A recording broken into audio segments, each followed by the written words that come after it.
Começou a gravações?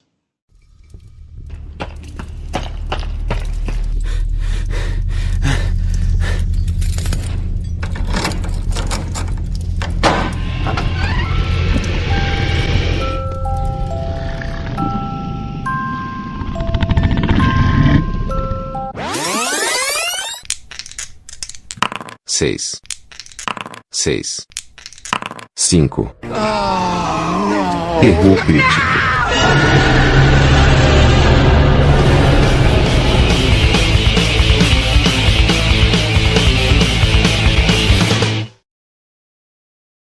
E aí, João, como é que você tá, cara? Tudo certo? Fala, Dilson, tudo bem, cara? E você? Tudo jóia. Os nossos ouvintes, será que estão ainda interessados em ouvir a nossa campanha de D&D, cara?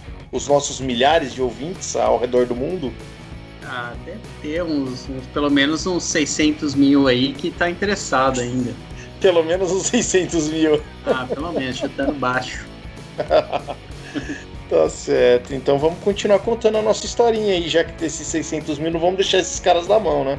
Não vamos, cara. Não vamos deixar essas 600... o público é tipo data de múmia. Pode ser 600 mil, pode ser 2. É tipo a data dos caras do History Channel quando acha uma múmia, né? O público pode ser de 600 mil ou de 2. Entre 2 e 600 mil. Entre 2 e 600 mil, assim. Uma coisa assim. Por aí. Tá certo.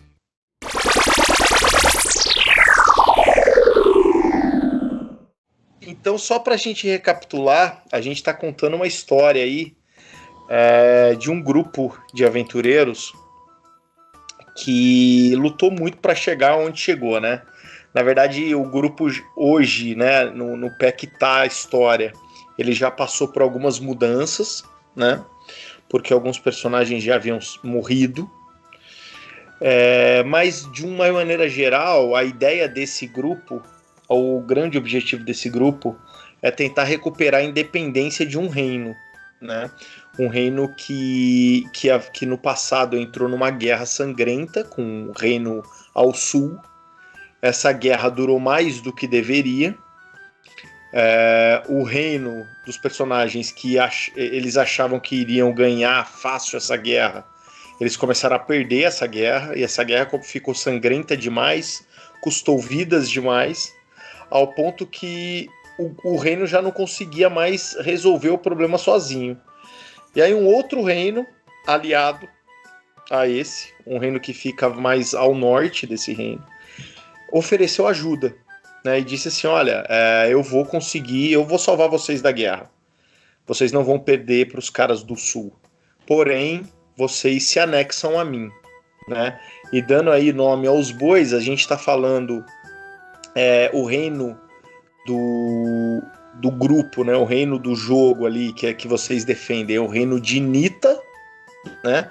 Conhecido como os Leões Azuis. Vocês estavam em guerra com um reino ao sul, que é o reino de Lados, que são os Lobos Vermelhos, certo?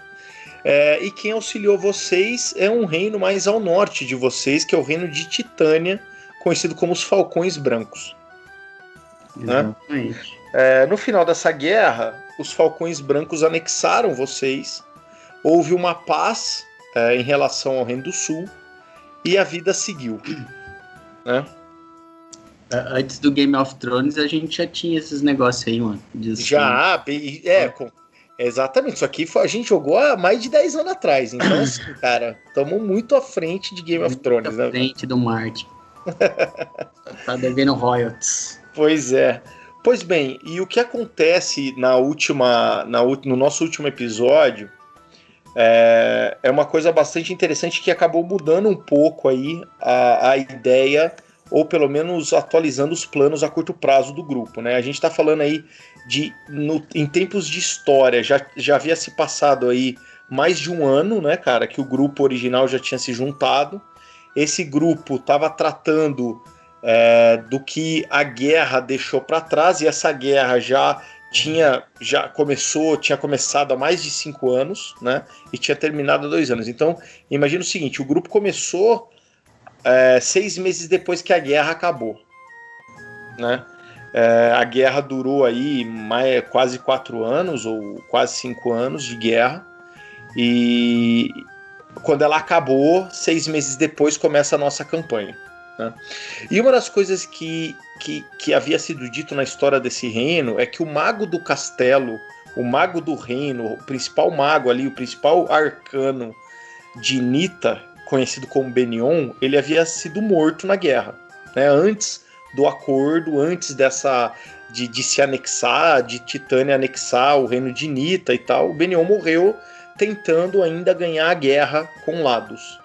Porém, no último episódio a gente descobriu que não era bem assim, né?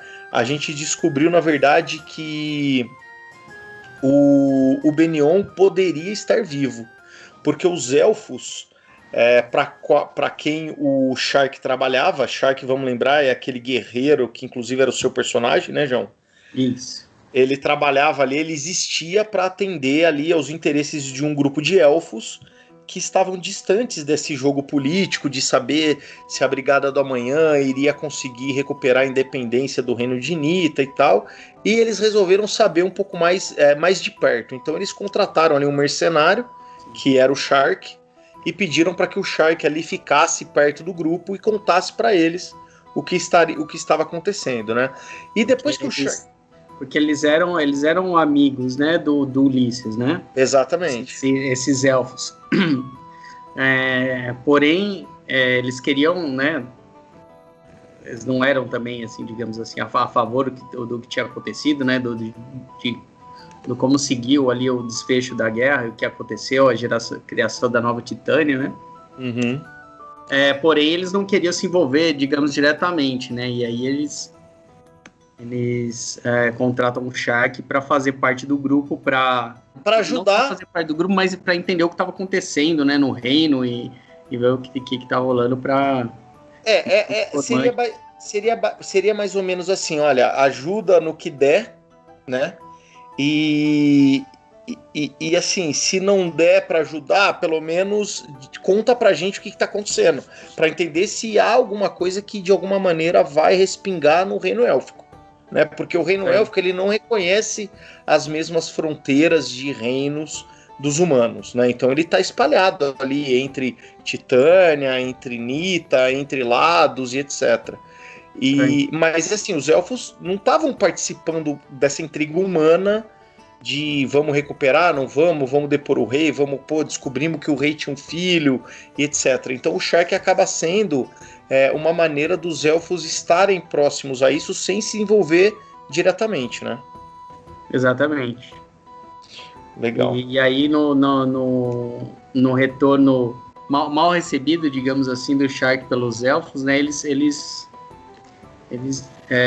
liberam essa informação, né? Eles conseguem essa informação em que na verdade, o Benion foi parte das negociações aí entre Teobaldo II, Titânia e Lados, né? Então, exatamente.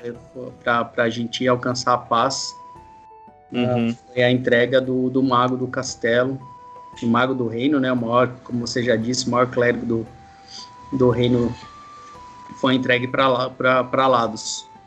Exatamente. E aí a gente vai seguir essa pista aí, vai tentar descobrir, tentar encontrar, ver se a gente acha esse cara, né? Exatamente. E foi quando... Pensa, né, a gente pensa, pô, não deve ter vindo do nada essa informação, né? Os elfos não estariam aí especulando uma coisa se eles não tivessem uma certa pulga atrás da orelha aí, alguma coisa mais, uma convicção maior do que da chance disso, de realmente esse mago estar vivo ainda e aprisionado, né, em algum lugar em Lados, né? E exato. A gente embarca nessa, a gente também acha que isso é plausível. Até porque a gente até falou no último episódio que acaba que essa informação ela começa a deixar mais às claras que esse envolvimento de Titânia na guerra para expulsar os Lobos Vermelhos em favor de Nita não foi simplesmente guerra, não foi simplesmente um poderio bélico, né, que entrou em jogo, houveram outras coisas que começam a deixar mais claras as intenções, talvez, do Teobaldo II, né? De por que essa guerra existiu, o que aconteceu nessa guerra e etc. E o grupo falou, opa, peraí, então talvez não tenha sido só uma guerra, porque inclusive um cara que teoricamente deveria ser aliado, né? Deveria estar aqui ainda se estivesse vivo. Ele foi entregue como prisioneiro de guerra pelos caras que disseram que nos salvaram. Então há algo mais podre aí por baixo que a gente ainda não sabe. Então tá na hora de começar a cavar um pouquinho a mais, né? Talvez eu me lembro até que nessa época que a gente chegou nesse ponto da campanha, o grupo começou a perceber que talvez não fosse só, olha, existe ali um reino que é inimigo, o outro que aproveitou da situação para nos anexar, mas peraí, pode ser que tenha alguma coisa um pouco maior por trás disso, né? E aí o grupo parte, né, em direção ao sul, para as terras de Lados. Exatamente. Lúcio se despede da equipe, né? Ele fica em Nova Titânia para cuidar, né, tentar ajudar ali as pessoas naquele caos que se instalou. Né, caos promovido por Teobaldo II. Porém, os outros 4 companheiros, né, partem para o sul. Oliver, Stata, Shark e Milo. Exatamente. A gente até havia falado lá atrás que o Milo haveria, já nessa época, já tinha saído do grupo, mas na verdade ele tinha se envolvido com a menininha lá, né, no monastério, mas ele não tinha saído totalmente do grupo ainda. Ele falou, olha, eu volto, né? E ele resolveu ficar com o grupo ainda mais um tempinho, né? E o que aconteceu em off, né? Em off o Gustavo não estava jogando muito tempo. Aí a gente deu esse término aí para a história do Milo. Porém, o Gustavo, de repente, voltou para a mesa de jogo, né? Aí falou, vou voltar com o Milo. E aí Aí tivemos que fazer uma adaptação ali de última hora. Não lembro como é que porque a gente estava na cidade, na verdade, na cidade perto do monastério, né? A gente estava lá na capital, né? Vocês estavam no monastério, né? Porque vocês estavam sendo perseguidos na cidade, então vocês se esconderam no monastério. Aí vocês saíram do monastério, foram até a Torre do Malaef, né? Pra se resolver ali. Voltaram ali pro acampamento, porque nessa época o Bill Goldenblade, que era o líder da Brigada do Amanhã, ele já tinha montado o acampamento, porque ele não podia ficar com a galera ali. Vocês estavam montando um exército, né, cara? Não dá pra ficar ali na capital do reino, onde vocês são procurados, tentando montar um exército para fazer uma futura guerra de independência. Então o pessoal tava escondido, né? Exato. E aí a gente parte para o sul e a gente acaba passando pelo, digamos, a última cidade ali ao sul do reino de hoje, Nova Titânia, né? Que é a cidade de Catos. Uma cidade ainda em reconstrução, né? Depois do término da guerra, ainda porque é os lugares mais próximos, né? Mais próximos da fronteira, que tiveram mais danos aí com a guerra.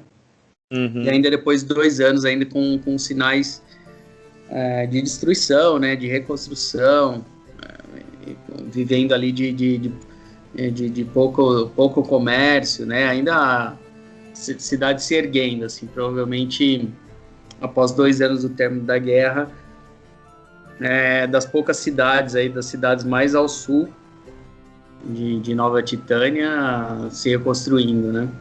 Até porque se foi uma guerra, né? Vocês estavam no norte e lá dos que vocês guerrearam estava no sul. Então, assim, onde geralmente mais tem problemas é na fronteira desses reinos, né? Então, são as cidades fronteiriças que mais sofrem. Então, quando vocês chegam em Catos, que seria a última grande cidade ali do reino de vocês ao sul, a próxima cidade seria uma cidade do outro reino. Então ali, aquela região a guerra foi muito cruel. Então quando vocês chegam ali, vocês percebem que ainda tem muito a ser reconstruído, né? Esses 2 anos não foram suficientes para resolver os problemas daquela região. Vocês ficam ali tentando ali conseguir algum tipo de suprimento e etc. E vocês também ali descobrem que as estradas que ligam os reinos, acabou a guerra, né? Mas todo mundo tá ali ainda meio que ferido, né? As feridas ainda estão abertas, então passar de um reino para o outro não é uma coisa muito simples, não é só andar, né? Tem tipo praças ali de pedágios ou aduanas, como existem hoje em dia aqui nos nossos países, né? Que ficam ali checando quem entra e quem sai dos reinos para entender assim, pô, esse cara pode causar algum tipo de problema diplomático, ele tá levando o exército, ele tá levando problemas, e vocês não podem passar por ali, porque, imagina, vocês já estavam sendo procurados pelo exército, né, de Nova Titânia, o exército do Teobaldo, que teoricamente, até então, o que vocês sabiam, havia feito um acordo com o rei de Lados, então assim, passar por ali seriam sérios riscos, né, para vocês. Exato. E só para complementar, né, a visão que a gente tem de Catos deixa muito claro que o governo, né, que anexou Titânia, no caso, não estava muito preocupado com o nosso território, né, porque assim, estava ali 2 anos abandonado, né? Abandonado, né? E ainda existia isso que você falou, né, uma questão fronteiriça aí de pessoas né, guardas na estrada, parando as pessoas, né, tanto de um lado quanto do outro. Então você passava você tinha que passar nas bases aí, digamos assim, né? E aí que o grupo ele acaba se dividindo, porque o que acontece, né? O Oliver e o Stata, que eram já nomes procurados, não poderiam passar por uma torre de controle, né? E já o Milo e o Shark, né, que não lembro por que o Milo não estava, deve ser pelo tamanho, porque o Milo era um ladrão, né, então ele podia se esconder, ele podia se esgueirar ali. Isso. E o Shark era um cara que ainda não havia sido associado ao grupo de vocês, né? Exato, a gente segue o caminho por causa de provisões, questões de provisões, que a gente tava com pouca provisão, tal, não sei o que, o caminho pela estrada mais curto, tal, a gente achou que não teríamos problemas, não sendo pessoas procuradas ali, tipo, a gente não imaginava que existia um controle tão grande, né, de passagem de um lado para outro, né. Na verdade, não é isso que a gente encontra, né, enquanto o Oliver e o Statham acabam lutando com alguns guardas ali, né? Mas eles vão tipo coiote, assim, eles vão tentar passar a fronteira do reino pela mata, né? Eles vão tentar cruzar por um lugar menos vigiado, mas ainda há ali batedores vigiando as regiões. Eles cruzam com esses batedores, há um combate, mas eles conseguem passar, eles conseguem derrotar os caras e passarem, né?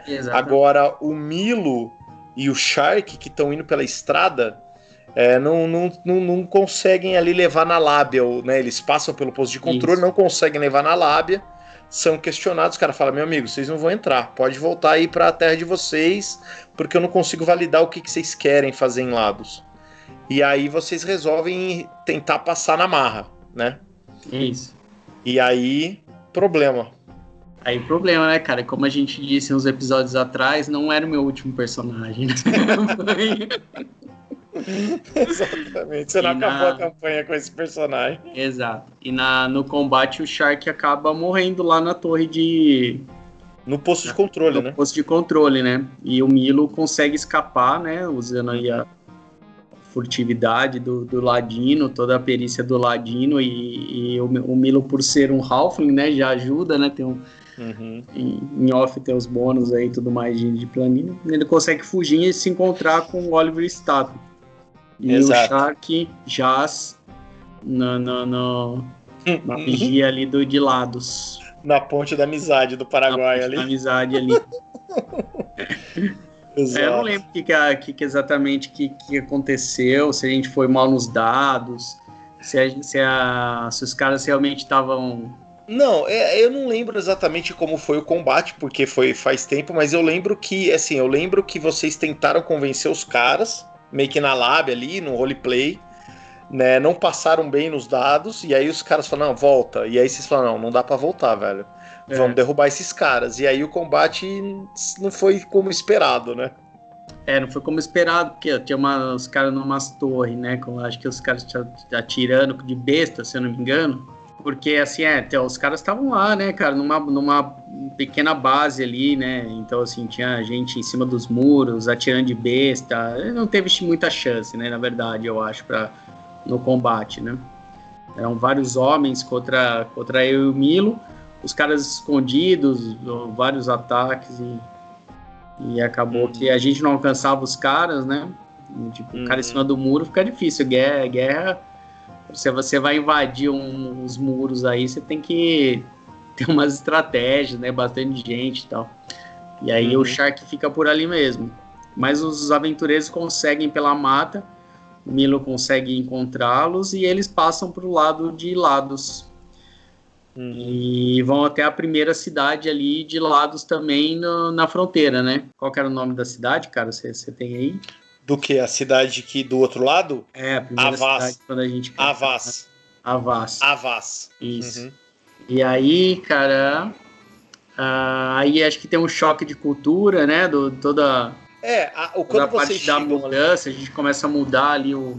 quando vocês chegam em Avaz, vocês encontram mais ou menos um reflexo do que tinha em Catos, né? Então, assim, o mesmo problema que existia em Catos, que era uma cidade fronteiriça, que custou ainda para se recuperar, a Avaz era a mesma coisa, né? A Avaz ainda estava se reerguendo, era a primeira cidade agora do outro reino, que também passou pela guerra, só que não estava tão abandonada como Catos, né? E vocês têm esse choque de cultura que você está falando, principalmente pelo fato que muda o cenário, né? O reino de vocês, a gente até falou isso acho que alguns episódios atrás, é um reino que tem um padrão mais europeu medieval, assim, né? Cavaleiros de armadura, cavalos, montanhas e tal.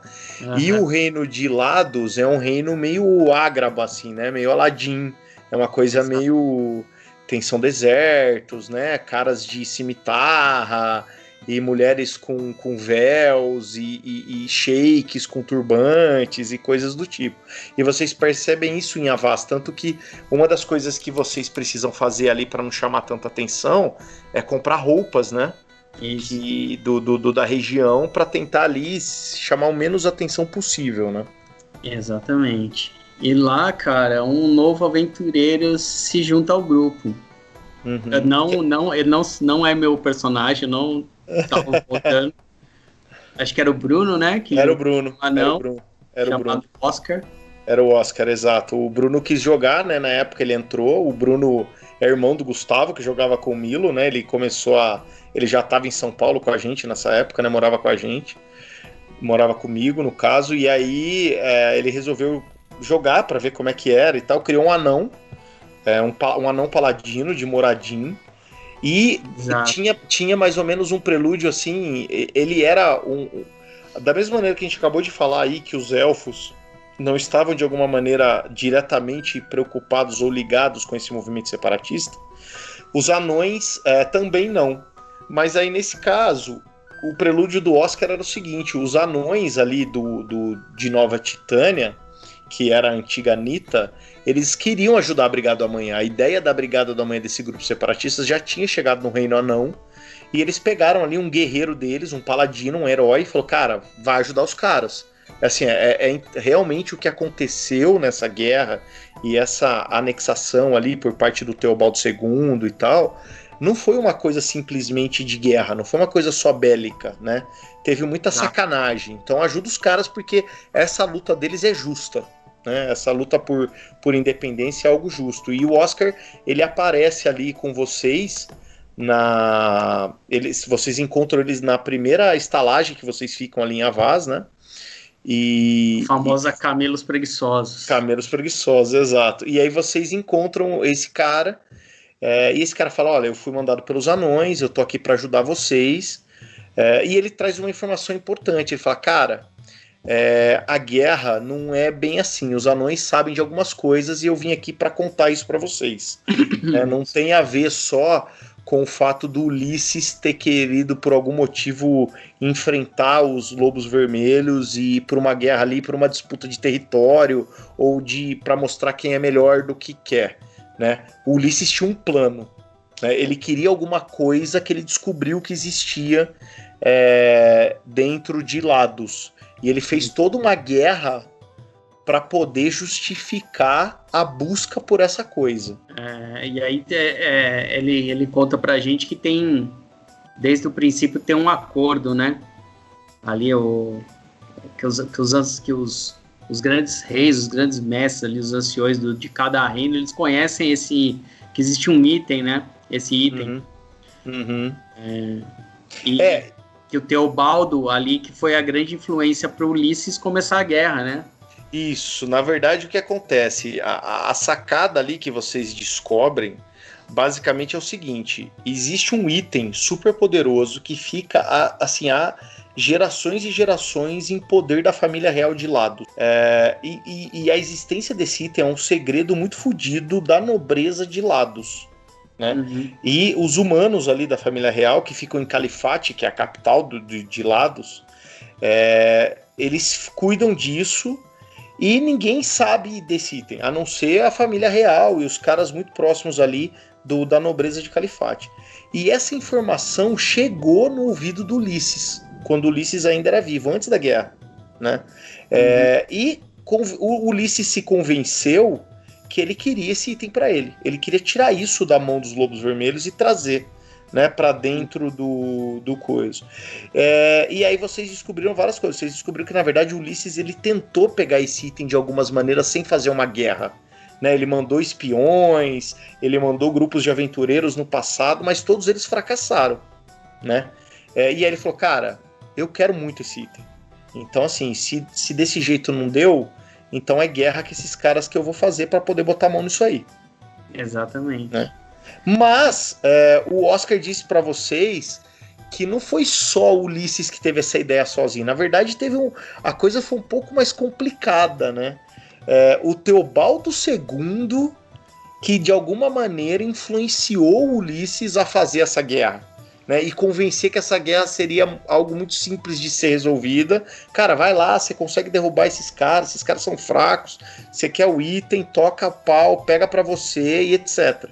E na verdade o Teobaldo tá por trás de tudo isso, ou seja, olha, não é bem assim, tipo, eu vou jogar o cara pra lá, o cara vai se fuder, eu anexo o reino dele, né, e eu uso essa fixação dele por esse item como uma ferramenta pra eu poder manipular o cara.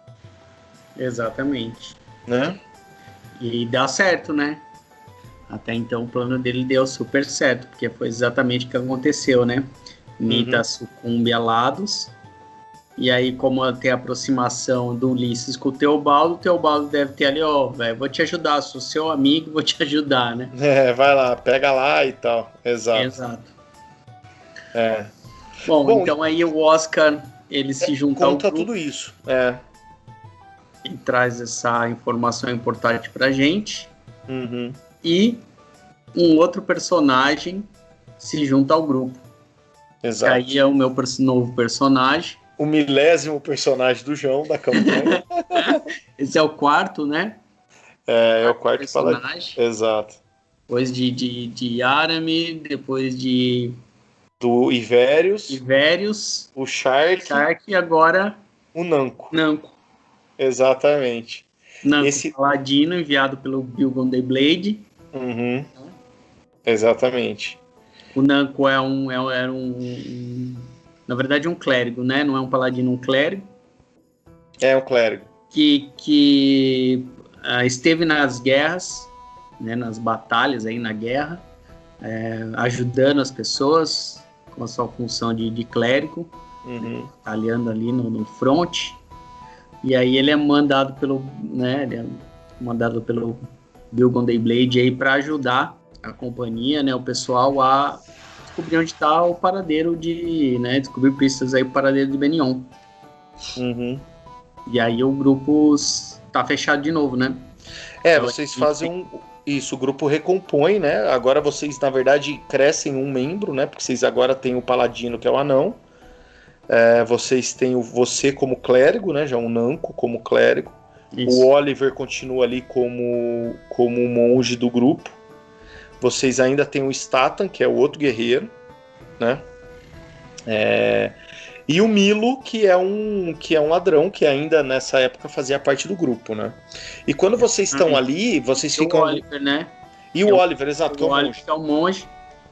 Então temos um monge, um paladino, um clérigo, um guerreiro e um ladino. Pô, exatamente. É um puta grupo legal. Bom, agora ficou bom. Exatamente. E aí, vocês passam esses primeiros dias ali em Avaz, conforme vocês reúnem essas informações do Oscar e tal, então vocês percebem que realmente existiu essa trama por trás da guerra, né? E o pessoal vocês também descobrem que o pessoal de Lados se dividiu em relação a isso.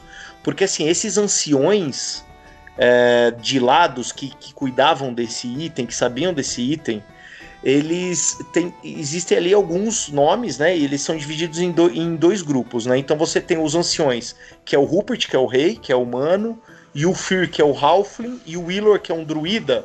Esses três caras, eles confiam muito no Teobaldo.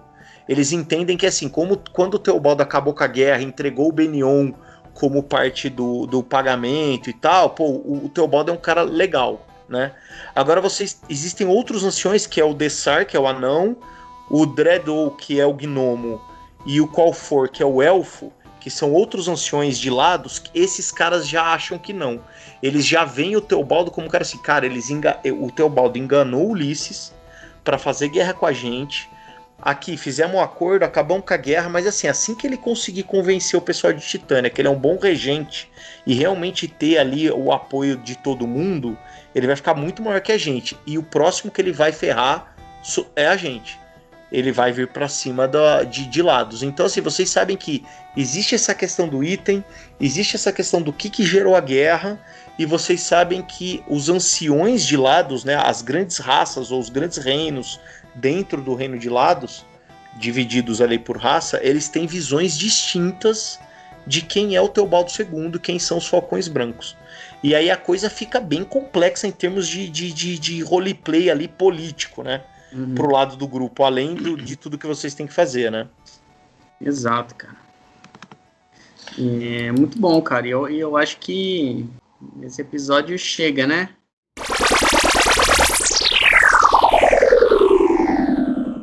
Então, assim, a gente já colocou o pessoal do outro lado da fronteira. E aí a gente retorna aí com a aventura agora em terras estrangeiras, né? Terras estrangeiras. Exatamente. E sabendo um pouco mais sobre o que tá por trás de toda essa guerra e de tudo que fez o grupo chegar até onde chegou. Exatamente. Muito mais. A gente tá descobrindo questões políticas e além, né? Políticas e de poder e tudo mais, né? Provavelmente. Exatamente. Coisa que tem a ver com o item aí. Legal. Bom, então, João, vamos ficar por aqui nesse episódio, e no próximo episódio a gente começa a narrar aí qual o desenrolar do que acontece ali quando o grupo está em Lados. É uma época da campanha que eu gosto muito, porque a gente criou junto um monte de coisa legal pra cacete nesse reino de Lados, e vocês ficaram um bom tempo ali resolvendo bastante coisa, né, até conseguir voltar pra Anitta no futuro. Exato. E a gente fica por aqui nesse episódio, então, e vamos continuar no próximo para entender o que acontece aí nesse reino do Aladdin aí. Exato, cara. Muitas perguntas para serem respondidas, né?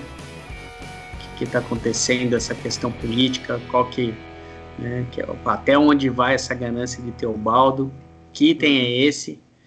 E será que o Nanko vai ser meu último personagem, né? São perguntas aí a serem respondidas. É isso aí. Quem mais vai morrer, né, João? Não tinha mais classe pra você escolher, né? Você tem que começar a repetir as classes. Né? Pô, cara, eu já fui humano. Eu não fui anão ainda. Tinha anão aí pra ser ainda.